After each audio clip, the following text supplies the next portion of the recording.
Hi everyone, welcome back to my channel. So today I wanted to talk about abortion. I know it's been in the news lately. I don't know when this video is going to go up, but as of right now, it has been the big news story coming out of Texas.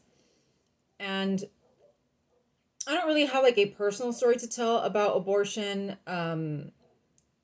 I think this is just more uh, I guess an example of how people can change and how people can change opinion over time, and how there's a lot of gray area, I think, when it comes to the whole abortion debate.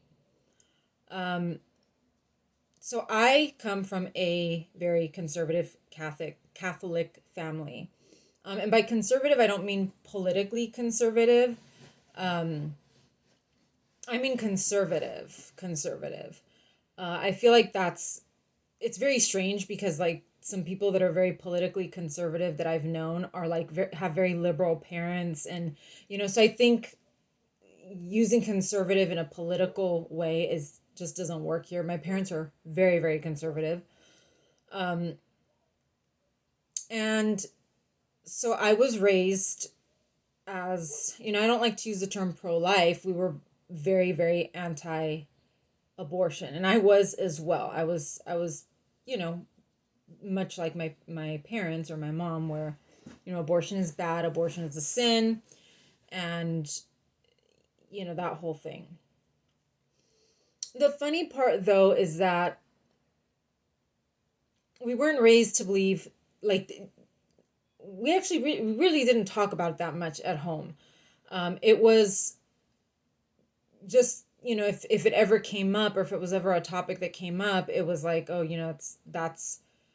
it's wrong, and women should deal with the consequences of their behavior. um, you can't just spread your legs and then expect to just,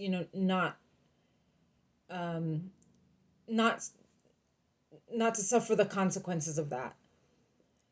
And what I took from that was, having children is, a consequence, or it's a punishment. Now that I look back on it, I'm like, that sends a very interesting message, right? Um, so yeah, I was very much, I was, like a lot of people that grow up in Catholic households or Christian households, you're going to stay a virgin until you get married, and, abortion is bad, and this, that, and the other. And then I got sick, and I became chronically ill. I started having issues when I was 21. And so, you know, I mean, at that time, I still wasn't thinking about having kids. I wasn't even in a relationship. I'd never had a relationship. It wasn't on my radar.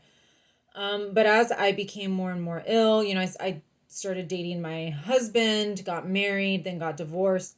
And a lot of these things start to change. And sometimes things do not change. Your opinion doesn't change until it's something that affects you, right? And um, I think that's typically what happens. Once it happens to you, then you have a different viewpoint about it.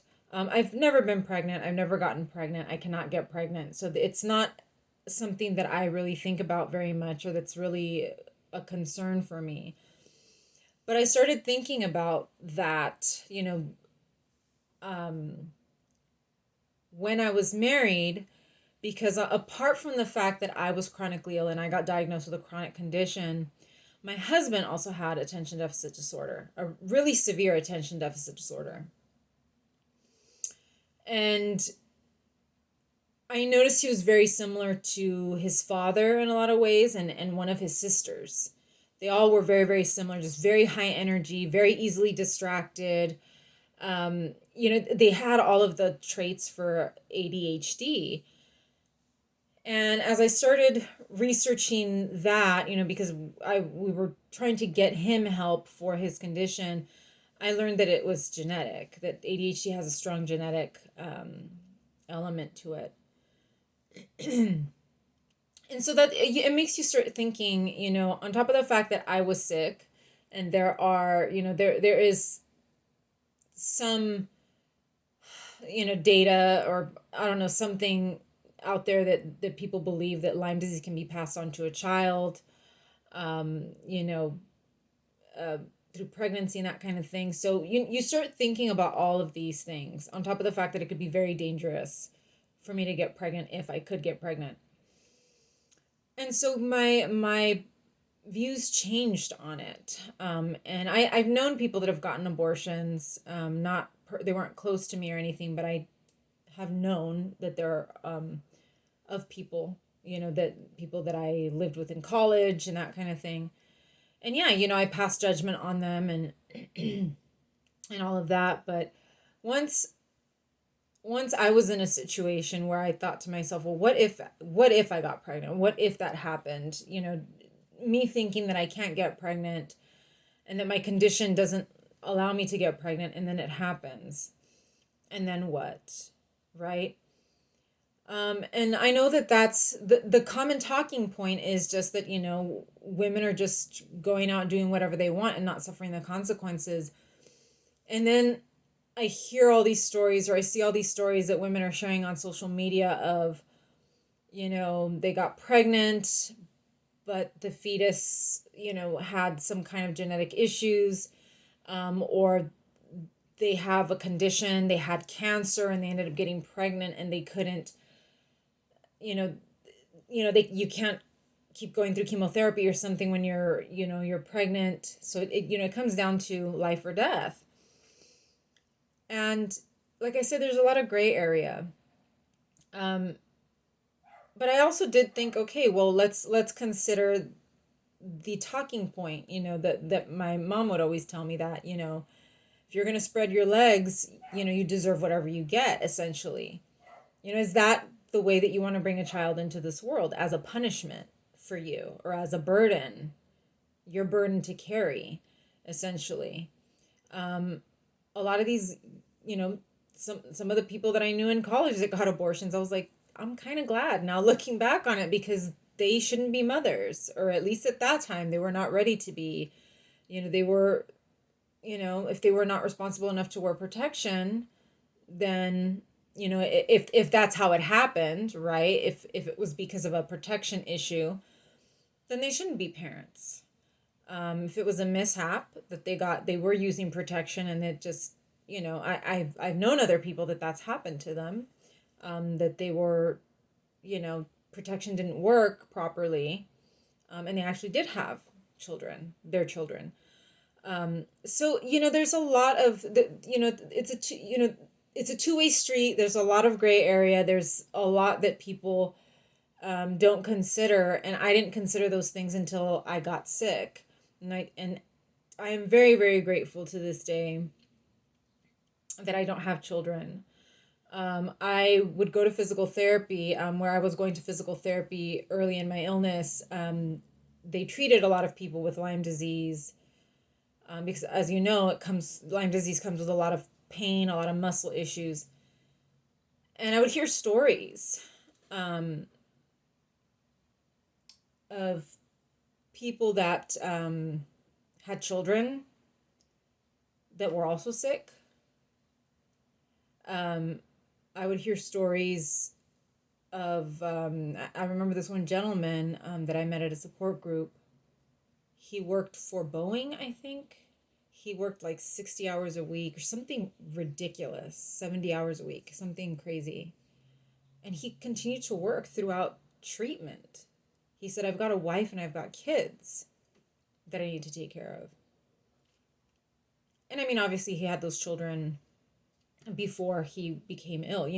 I hear these stories and I think to myself, this is just heart-wrenching. You can't be there for your kids. And I met other people with Lyme disease. I met another gentleman that had twin daughters. And he was just struggling. He was like me. We didn't respond to any kind of treatment. We were really sick. And he had twin daughters that were relatively young. And that's it. You're stuck. Once your kids are here, they're here, and they didn't anticipate that they were going to become ill. And they have mouths to feed, and they have, mortgages to pay. And I think about those things, and I look at I am kind of in a privileged position where I never have to worry about that. I don't have to worry about having, a mouth to feed, or getting up in the middle of the night to feed my baby, and or going through pregnancy and wondering whether that's going to cause flares, you know, all of that, because I've heard that that can happen. So my views have changed on it. And, I'm not out to change anybody's mind. I think when it comes to religious stuff, um, I know people, they believe it's a religious thing. So yeah, I totally respect people that are, pro-life, as they say. And if that's if that's your position, that's your position, and it's a religious belief. I don't feel that we should force other people, though, to adhere to our own personal religious beliefs, because we have no idea what they're going through. And there's also an element of abuse, where there are women that really, if their families find out that they're pregnant, they will get beaten up, or they're gonna, their parents are gonna put them through hell. I was in a, I would have been in a similar situation to that had this happened, had I gotten pregnant in high school, or during college. And my family would not have taken well to that kind of thing. And I think a lot of families who are very religious don't take well to that kind of thing. You're a disgrace. You're disgusting. You're a slut or whatever. And there are a lot of families that are just very abusive, and they're going to hurt their daughter if that happens. And I think a lot of people really don't consider those things. They want to see that. They want to see some kind of punishment. And I think that's why a lot of people say that this is just an attempt to control women's bodies. And I think people don't really put those two things together. They just think, well, it's killing a living being. Well, I mean, I don't know. I don't feel one way or the other. But would you rather that this person go through with the pregnancy while being beaten up by parents or by an abusive partner, um, and live in poverty? Or like, I kind of don't understand. The only thing that I can, think of is that the person that is forcing this other individual to carry a pregnancy, is they're doing it because they want to see that person suffer.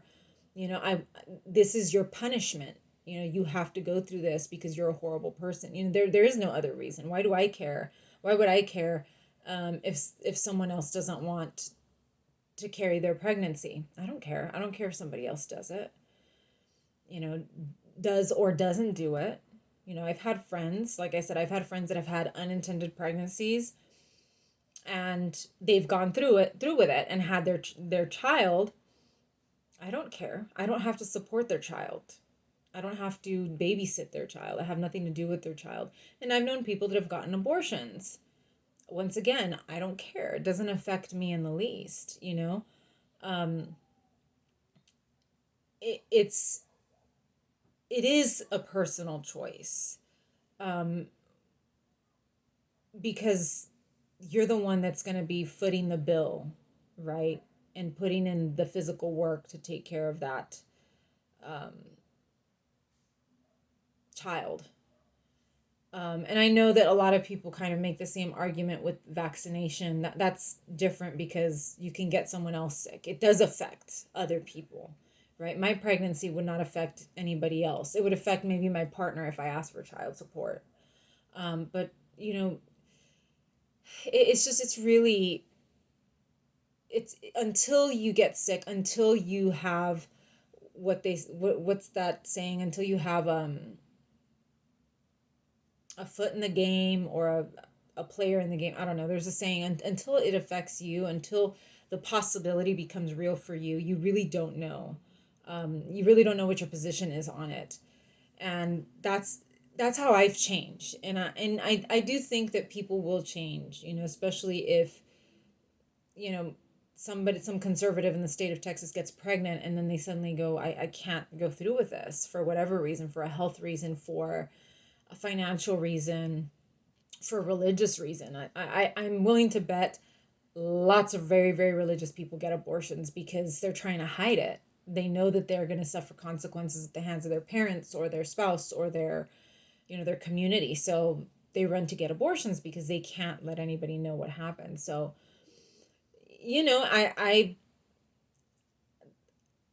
don't agree with what's happening in Texas because there are many, many sides to this. It's not just someone went and had a good time and ended up getting pregnant. There's a lot more to it than that, and we can't just, you know, punish everybody for because that's what it is. It's a punishment. That's all that I can interpret it as. I don't really know what else they're doing, you know, besides punishing, you know, pregnant individuals. So anyways, I just kind of wanted to talk about that since it's a relevant issue right now. And I know this was kind of a fractured video, but it elicited a lot of emotions because I don't know if I would ever be able to go through with an abortion given the way that I was raised. Unfortunately, I've never had to face that choice or that, have to make that choice, but maybe someday I will. And, my health is not great and I can't take care of a child. There's no way when you have an illness that is never ending, you can barely take care of yourself, much less another human being. So that's what I've got for you guys today. I hope this wasn't too much of a bore, and I'll see you guys again very soon. Take care.